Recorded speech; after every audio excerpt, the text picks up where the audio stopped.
হাতেম তাই একদিন বাহির হয়েছে, তো ঘুরতে ঘুরতে ঘুরতে ঘুরতে রসদ শেষ হয়ে গেছে, এক বাড়িতে গেছে, যে পরিচয় দিছে আমি হাতেম তাই। তো ওই বেটা ছিল গরিব, ও দুটা বকরির মালিক ছিল। কয়টা কয়টা? তো খুশির ঠেলায় দুটা জব করে খাওয়া দিছে। খায়াটায় যখন হাতেম তাই ফিরতে ছিল, তোর জন্য 400 বকরি দিলাম তোকে, 400 বকরি। তো সঙ্গীরা বলতেছিল, সঙ্গীরা তো বকিল ছিল কি, কিন্তু হাতেম তাই তো বকিল ছিল না, দম তো সখীর হাতে ছিল। তো সে কয়, বেটা আমি বড় দাতা না, এই বেটায় বড় দাতা। কয় কি কইরা? কয় আমার তো 4 লক্ষ আছে, এটার ভিতর থেকে আমি 400 দিছি, ওর তো ছিলই 2টা, ও তো পুরা দুটা আমারে খাওয়ায় দিছে, তো ও তো আমার চেয়ে বড় দাতা। ধন যখন দাতাদের হাতে যায়, সখীদের হাতে, তখন সমাজ ব্যবস্থা ঠিক থাকে, মানুষ তখন আর নির্যাতিত হয় না, নিষ্পেষিত হয় না। আর ধন যখন বখিলদের হাতে চলে যায়, যাদের মনোভাব আরো বাড়ুক আরো বাড়ুক, ছাড়তে চায় না, কাউকে দিতে চায় না, খালি বাড়াইতে চায়, বখিলদের হাতে চলে যায়, তখন সমাজ ব্যবস্থার বেড়া করক হয়ে যায়। যেমন আজকে সমাজ ব্যবস্থার বেড়া করক। এক রমজান দিয়া হাজারো বৎসর যদি উম্মত বেঁচে থাকে, হাজারো বৎসরের রিকভারি পরিপূরক, হাজারো বৎসরের ঘাটতি এক রমজান দিয়া পুরা করা যায়।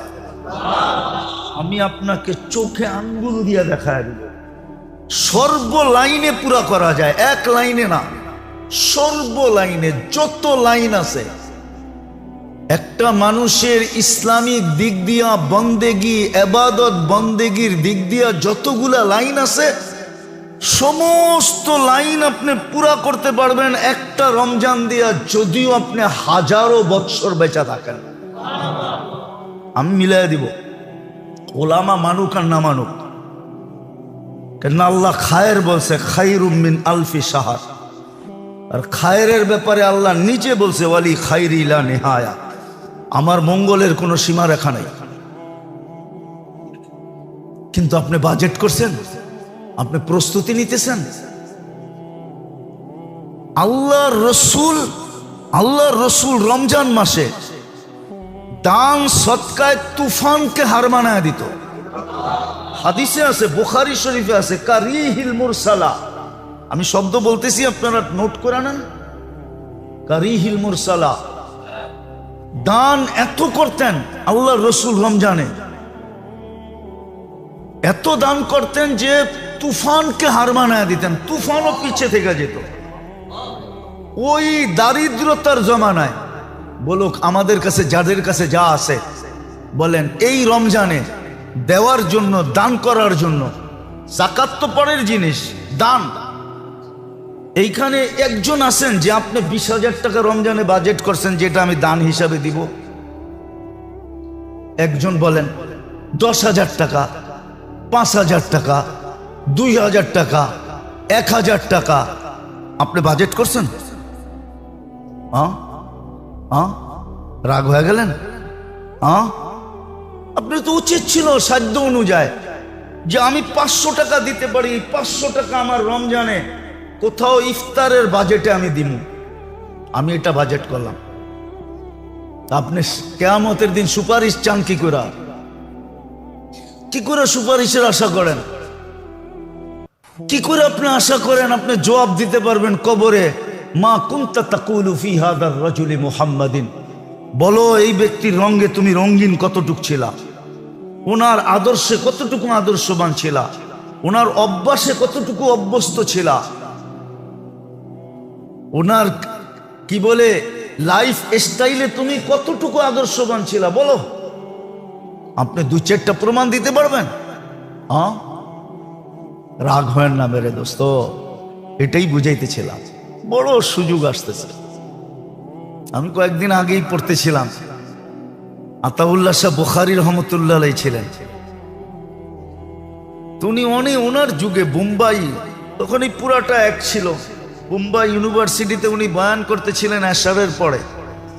ফজরের আজান পর্যন্ত বয়ান করছেন। সবাই ওইখানে উল্লেখযোগ্য লোকেরা লেখছে যে আমাদের খবরই হয় না যে ফজর কখন হয়ে গেল। তো বয়ানের ভিতরে এরকম আসর ছিল, আমরা তো পাই নাই, জানি না, বয়স তো শেষের দিকে। আল্লাহ দেয় কিনা ইন্না মিনাল বয়ান ইলা সেহরা। আরে আমিন বলেন না। আপনারও তো দেখা যায় বখিল কম না। হ্যাঁ, আসলে সমাজ খারাপ হয় কখন জানেন? কয়ে ফেলবো, অসুবিধা নাই তো। বখিলদের হাতে যখন মাল চলে যায় তখন সমাজের বেড়া গরক হয়ে যায়। বখিলদের হাতে যখন মাল চলে যায়, মাল যখন বখিলদের হাতে যায়, কিতাবের লেখা, আমার লেখা না, আল্লাহ রসুল বলে গেছে, আমি বলি নাই। বখিলদের হাতে যখন মাল চলে যায় তো সমাজের বেড়া গরক হয়ে যায়, সমাজ ব্যবস্থা তখন ভাঙ্গা পড়ে। মাল যখন বখিলদের হাতে চলে যায়, আর মাল যখন সখীদের হাতে থাকে তখন সমাজ ব্যবস্থা, মানুষ গরিব হইতে পারে কিন্তু সমাজ ব্যবস্থা A to Z থাকে, A to Z থাকে, ভাঙ্গা পড়ে না। যেমন আজকে সমাজ ব্যবস্থা ভাঙ্গা পড়ছে, মাল সব এক শ্রেণীর লোকেদের হাতে চলে গেছে, যারা ছাড়তে চায় না, আরো বাড়াইতে চায়। খিজির আলাইহিস ইসলামের সাথে মুসা আলাইহিস ইসলাম যখন খিজির আলাইহিস ইসলামের সাথে যাইতেছিলেন, তো একটা ছোট বাচ্চাদের সাথে খেলতেছিল। তো খিজির আলাইহিস ইসলাম ওই বাচ্চাটাকে ধরা ঘাড় মটকায়া মেরা ফেলছে। তো মুসা আলাইহিস ইসলাম জিজ্ঞাসা করছে, আকাতালতা নাফসান বিগাইরি নাফসিন, কাতালতা নাফসান, কোরআন তো সব ভুল পড়তেছি না তো, বিগাইরি নাফসিন লাকাদ জিতা শাইআন ইমরা। এটা কি করলা? ও তো কাউরে মারেও নাই, চিমটিও দেয় না, তুমি ওরে মেরে ফেললা কেন? তো মুসা আলাইহিস ইসলাম, খিজির আলাইহিস ইসলাম বলতেছিল যে ভুল তিনটা মানা যায়, চতুর্থটা মানা যায় না, তিনটা পুরো হয়ে গেছে, তুমি আমার সাথে চলতে পারবে না। কিন্তু বইলা দেই কেন করলাম। ওয়া কানা আবুহুমা সালিহা, কানা আবুহুমা সালিহা। আয়াত জানি কিরকম, ফাখাশিনা আইয়ুরহিকাহুমা তুগয়ানা ওয়া কুফরা। এদের মা বাবা নেককার, কিন্তু এই ছেলে অদূর ভবিষ্যতে যদি বড় হয় তা এমন কাজে লিপ্ত হবে যে মা বাবা পর্যন্ত ছেলের মহাব্বতের কারণে হতে পারে বিপদের সম্মুখীন হবে, এমনও হতে পারে ইসলাম ছেড়েও দিতে পারে। এই জন্য বাচ্চাকেও বাঁচায়া দিলাম, মা বাবাকেও বাঁচায়া দিলাম। অনেক সময় অনেক নেয়ামত আমরা চাই, কিন্তু না পাইলে বড় বড় বড় শুধু আফসোস না, ব্যথা লাগে, ঠিক না? যে আল্লাহ দিল না কি লেগা, একবারে দ্বার প্রান্তে নিয়ে ধাক্কা দিয়া দিল, কারণটা কি? হতে পারে এর ভিতরে কোনো খায়ের আছে, যে সামনে যায় হইতে পারে আমার জন্য বিরাট বড় বিপদ হইতে পারে, যেরকম কোরআনে প্রমাণ আছে, কোরআনে প্রমাণ আছে, আল্লাহর হিকমত আছে এটার ভিতরে। আল্লাহ আমাদের মঙ্গল চান, আল্লাহ আমাদের সুখ চান, শান্তি চান, সফলতা চান, কামিয়াবি চান, ইহ জগতেও চান ও পরজগতেও চান, আর চিরদিনের জন্য চান। আর চাওয়ারও কারণ আছে, কেননা আল্লাহ তো নিজেই আমাদেরকে মানুষ বানাইছেন, নিজেই মুসলমানের ঘরে জন্ম দিয়েছেন, নিজেই উম্মতে মুহাম্মদী বানায়া আমাদের সাথে ইশকের বন্ধনে আবদ্ধ হয়ে গেছেন। এই জন্য ব্যাপকভাবেও দিছেন 24 ঘন্টার ইবাদত গুলা, এগুলো সুযোগ, আবার বিশেষ বিশেষ সময়গুলো সুযোগ। আবার কিছু সুযোগ এরকম আছে বিশেষেরও উপরে, বিশেষেরও, যেমন রমজান সামনে আসতেছে, আশা করি আগামী শুক্রবার প্রথম রোজা হবে বা বৃহস্পতিবার। বৃহস্পতিবারে না হলে তো শুক্রবারে প্রথম রোজা হবেই হবে। আগামী শুক্রবার আমরা জুমা পড়ব রোজার ভিতরে। হ্যাঁ, মোমেনের তো খুশিতে, এই উম্মতের তো খুশিতে বাগ বাগ হয়ে যাওয়া উচিত। যেমন এয়ারপোর্টে যায় বয়ে থাকে না, হ্যাঁ, প্লেন ডিলে হইলেও খারাপ লাগে না, ঠিক না? বাইর হইতে দেরি হইলেও খারাপ লাগে না। কেন? ছেলে আসতেছে, ঠিক না? বাবা আসতেছে, ঠিক না? স্বামী আসতেছে, ঠিক না? ভাই আসতেছে, ঠিক না? আপনজন আসতেছে, ঠিক না? প্রবাস থেকে আসতেছে, ঠিক না? লাগেজ সাগেজ নিয়ে আসবো এই জন্য, ঠিক না? কি হ্যাঁ, আরো দাঁড়ায় দাঁড়ায় বলে আমগো কষ্ট কি, ওর কষ্ট তো আরো বেশি। ও তো 8 ঘন্টা 10 ঘন্টা 14 ঘন্টা 18 ঘন্টা সফর করে আসতেছে। হায়, ওর কষ্ট জানি কত হইতেছে। বাইরের লোকগুলা কি কয়, চা খায় আর কয় আমগো আর কি কষ্ট। আমরা তো দেশের ভিতরে থেকেই এয়ারপোর্টে দাঁড়ায় আছি, ঠিক না? হয়তো 14 ঘন্টা, আমেরিকাতে আসতে হলে 18, 19, 21 ঘন্টা লাগে। বরং ওর দুঃখের আলোচনা করতে থাকে, ঠিক না? আর এয়ারপোর্টে কি করতে থাকে? অপেক্ষা করতে থাকে, ঠিক না? আমরাও যদি রমজান বসতাম তাহলে অপেক্ষা করতাম। কসম, এই উম্মত তো রমজান বোঝে নাই। আমরাও আপনাদেরকে বুঝাইতে পারি নাই। আমাদের কাছেও বুঝানোর মতো ভাষা নাই, বুঝানোর মতো টেকনিক নাই, বুঝানোর মতো টেকনিক আমাদের কাছে নাই। হয়তো যদি আল্লাহ দিতেন ইন্না মিনাল বায়ান ইলা সাহরা, এটা যদি দিতেন, ছিল এরকম লোক ছিল, দেখি না। কিন্তু মেইন হলো মানুষ।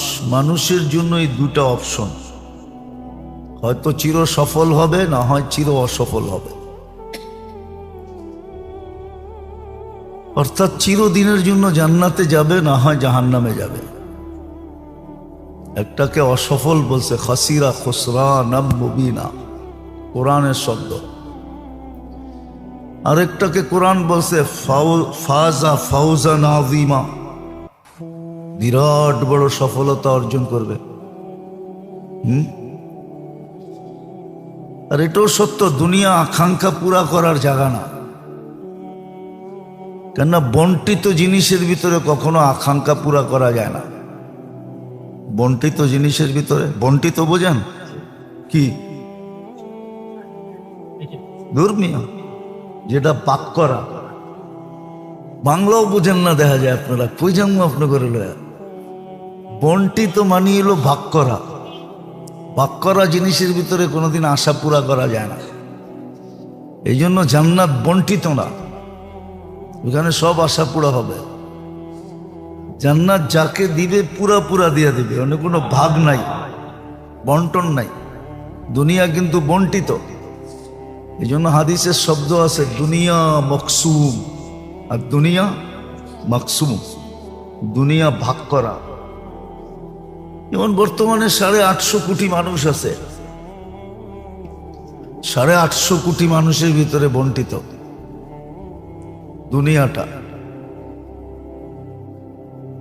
কিন্তু এই জন্য বন্টিত জিনিসের ভিতরে আকাঙ্ক্ষা পুরা করা যায় না, কিন্তু আকাঙ্ক্ষা মনে থাকে।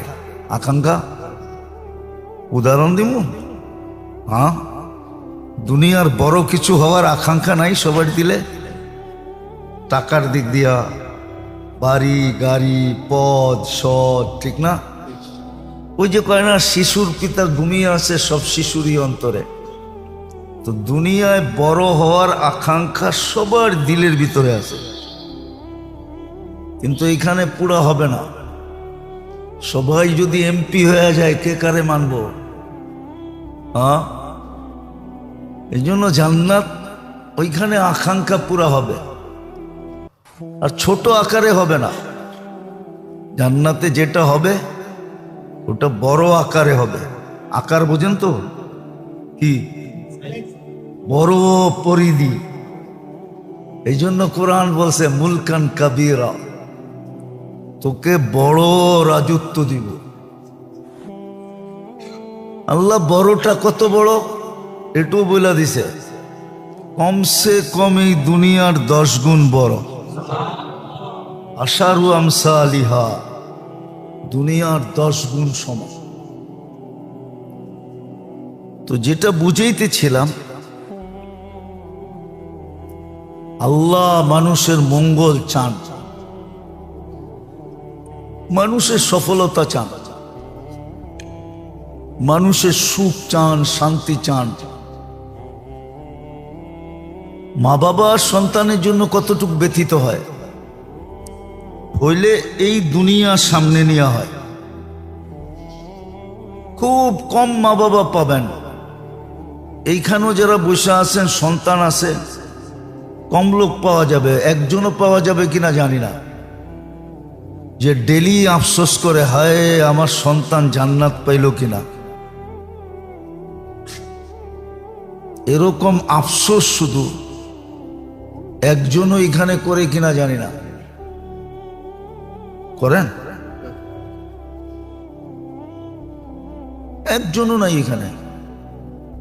সারা দেশে খুঁজলে পাওয়া যাবে কিনা সন্দেহ আছে, যে ডেলি চিন্তা করে আমার সন্তান আখেরাত পাইল কিনা, জান্নাত পাইল কিনা। কিন্তু ডেলি শতবার আফসোস করে আমার সন্তান দুনিয়ায় কিছু হইল কিনা, এটা নিয়ে ডেলি আফসোস করে, যে বিরাট বড় একটা পদ পাইল কিনা, বড় একটা চাকরি পাইল কিনা, বড় ধরনের শিক্ষিত হইল কিনা। অথচ হইল কতদিনের জন্য হইব? হ্যাঁ বলেন না, 60-70 বছর। কিছু কিছু জিনিস তো আছে যেটা 60-70 বছরও হয় না, 60-70 বছরও হয় না, 60-70 বছরও হয় না। বুঝানোর জন্য বলতেছি, কোনো ক্রিটিসাইজ না। আবার মিডিয়া তো, মিডিয়াওয়ালারা দেখা যায় কাইটা সাইটা উল্টা করে ছেড়া দেয়। হ্যাঁ, বুঝানোর জন্য বলতেছি। 24-এর ইলেকশনে নতুন যারা এমপি হয়েছে ওরা 6 মাসের জন্য হয়েছে, 6 মাস পরে না হইলে ভালো আসিল, 6 মাস হইয়া গলার কাটা হয়ে গেছে, ঠিক না? দুনিয়া হইলে কতক্ষণ? কিন্তু এটার চিন্তা আমরা সারাদিন করি, আমার ছেলেটা মানুষ হইল কিনা, শিক্ষিত হইল কিনা, পদস্থ হইল কিনা, টাকা পয়সা আলা হইল কিনা, সয় সম্পত্তি আলা হইল কিনা। কিন্তু জান্নাত তো চিরদিনের জন্য। ডেলি যদি একবারও আফসোস করতাম, হায় বলতাম, তাহলে হইতে পারতো একদিন হায় আল্লাহর কাছে গ্রহণযোগ্য হইতো, আর চুপে চুপে আমার ছেলেকে আল্লাহ জান্নাতি বানায় দিত। আর এটার ইঙ্গিত কিন্তু হাদিসে আছে, এটার ইঙ্গিত হাদিসে আছে।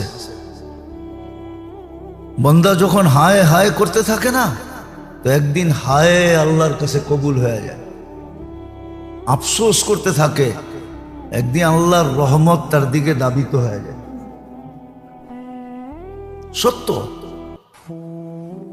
কিন্তু আমরা তো একদিনও সন্তানের জন্য আফসোস করি না। দুনিয়া নিয়ে ডেলি আফসোস করি, ভালো জায়গায় বিয়া দিতে পারলাম না, একটা ভালো ঘর পাই কিনা, বিয়ে শাদীর থেকে নিয়ে সবকিছুর ভিতরে আফসোস করতে থাকি। কিন্তু আমার সন্তানের জান্নাত নিয়ে তো আমি আফসোস করি না, আখেরাত নিয়ে আফসোস করি না, দুঃখ প্রকাশ করি না। সব বাদ দিলাম, এমনকি সারা দিনে একবারও তো দোয়া করি না। কোরআনে তো দোয়া শিখাইয়া দিছিল, কোরআনে তো আল্লাহ দোয়া শিখাইছিল, আল্লাহুম্মা জাল আসওয়াজানা, আয়াত জানি কেমন, হ্যাঁ, হাবলানা মিন আসওয়াজিনা ওয়া যুররিয়াতিনা কুররাতা আয়ুনিন ওয়াজআলহুম লিল মুত্তাকিনা ইমামা। কোরআনে তো দোয়া শিখাইয়া দিছিল আল্লাহ,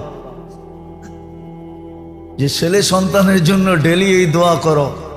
যেমন মা বাবার জন্য দোয়া শিখাইয়া দিছিল কোরআন, যে সন্তান মা বাবার জন্য কি দোয়া করবে, জীবিত থাকলেও করবে, মরা গেলেও করবে। আমরা তো খালি মরা গেলে করি, জীবিত মা বাবার জন্য তো দোয়া করি না। করেন? আবার ইমাম সাহেব পড়লে সবাই মনে করে এটা মুর্দার জন্যই করতেছে, ঠিক না? আসলে ওইখানে মুর্দা সুরদা কিচ্ছু লেখা নাই। দেখেন কোরআন উঠান, ওয়াকুর রব্বির হামহুমা কামা রব্বায়ানি সগীরা। এটা জীবিত মা বাবার জন্য করা যায়, যারা চলে গেছে তাদের জন্য করা যায়। আবার আল্লাহর সিস্টেম দেখেন, আমরা সন্তানের আখেরাত নিয়ে হায় বলি না, তো সন্তানও আমাদের জন্য ডেলি এই দোয়া করে না। আল্লাহ বলে, তোরা যখন শয়তান সন্তানের আখেরাত চিন্তা করস না, তো সন্তান তোকে আখেরাত চিন্তা করবে কেন? তা আল্লাহ এটাও বুলাইয়া দিছে। কথাগুলা সূক্ষ্ম হইলেও কিন্তু বুঝার মতো। এই জন্য সন্তানও আমাদের জন্য দোয়া করে না। আমরা যদি সন্তানের আখেরাত নিয়ে ডেলি দোয়া করতাম যে আল্লাহ আমার সন্তান, যেমন নবীরা ডেলি দোয়া করতেন, ইয়া আল্লাহ ইয়া কওমি, কুরআনে আছে, ও আল্লাহ আমার জাতি। নবীরা কিন্তু সারাদিন জাতিকে নিয়ে দোয়া করতেন। আল্লাহর রসুলের অনেক দোয়া কিতাবে আছে, হাদিসের কিতাবে আছে, সারাদিন উম্মতের জন্য দোয়া করতেন। শুধু যারা মারা গেছে তাদেরকে না, জীবিতদেরকে নিয়ে। প্রত্যেক নবীর দোয়া আছে কোরআনে, কওমি কওমি বইলা দোয়া আছে। তো যেটা বুঝাইতেছিলাম, আল্লাহ কিন্তু আমাদের সফলতা চান, কামিয়াবি চান, আমাদের মঙ্গল চান, আমাদের সুখ চান, আমাদের শান্তি চান। আর চাওয়ার কারণ কি? আল্লাহ আমাদেরকে সদিচ্ছায় মানুষ বানাইছেন। চাবেন না তো চাবেন না কেন? ওই যে কবি বলছিল, খোদ ফাসা। খোদ, যদি শব্দটা আল্লাহর জন্য শোভনীয় না, উচিত না বলা। আল্লাহ যেন আমাদেরকে মানুষ বানাইছেন সদিচ্ছায়। পুরা কবিতাটা, পুরা ছন্দটা বললাম না। খোদ ফাসা कैद में बुलबुल क्या खता सैयाद की, गुल पे आशिक हो के बुलबुल जिंदगी बर्बाद की। আল্লাহ সদিচ্ছায় আমাদেরকে মানুষ বানায়া। এখন মঙ্গল চাওয়া ছাড়া কোনো রাস্তা নাই। আল্লাহ আমাদের মঙ্গল চাইতেছেন, আমাদের সুখ চান, শান্তি চান। আমরা অসুখে থাকা, এটা আল্লাহর ভালো লাগে না। একটা হাদিসের ভিতরে ভালো মতে ডুব দিলে বোঝা যায়। চিরজীবন আমরা শুনে আসতেছি, মা বাবার চেয়ে আল্লাহ বান্দাকে 70 গুণ বেশি ভালোবাসে। শুনে আসতেছেন না? তো মা বাবা যখন সন্তানকে অসুখে দেখতে পারে না, সইতে পারে না, তো আল্লাহ বান্দার অসুখ চাই কি করে, অশান্তি চাই কি করে? আল্লাহ তো চাইতে পারে না। হাদিসের আলোকেও বোঝা যায়, আল্লাহ বান্দার অসুখ চান না, অশান্তি চান না। বান্দা সুখ চান, শান্তি চান। জিজ্ঞেস করবেন, সুখ শান্তি যদি চান, তাহলে আমাদের অশান্তি হয় কেন? এটাও তো একটা প্রশ্ন। আমাদের কেন অশান্তি হয়? আমাদের অশান্তি হয় কেন? আচ্ছা বলেন তো, ডাক্তার রুগীর মঙ্গল চায় না অমঙ্গল চায়? ডাক্তার যদি ডাক্তার হয়, কসাই না হয়, কি চায়? হ্যাঁ, তো কাটা ছিঁড়া করে কেন? হ্যাঁ, সার্জিক্যাল হয় কেন? সবাই তো কয় না। কাটা ছিঁড়া করে কেন? কাটা ছিঁড়া করে তখন কি রুগী কষ্ট পায় না? হ্যাঁ, আল্লাহ বান্দাকে দুঃখ কষ্ট যেটা আমরা চোখে দেখতেছি, এটা বান্দার সুখের জন্য দেয়। এই জন্য তো কাটার খোঁচা লাগলেও সওয়াব দেয়, গুনাহ মাফ করে। কাটার খোঁচা লাগলেও গুনাহ মাফ করে। সব কিছুতে গুনাহ মাফ হয়।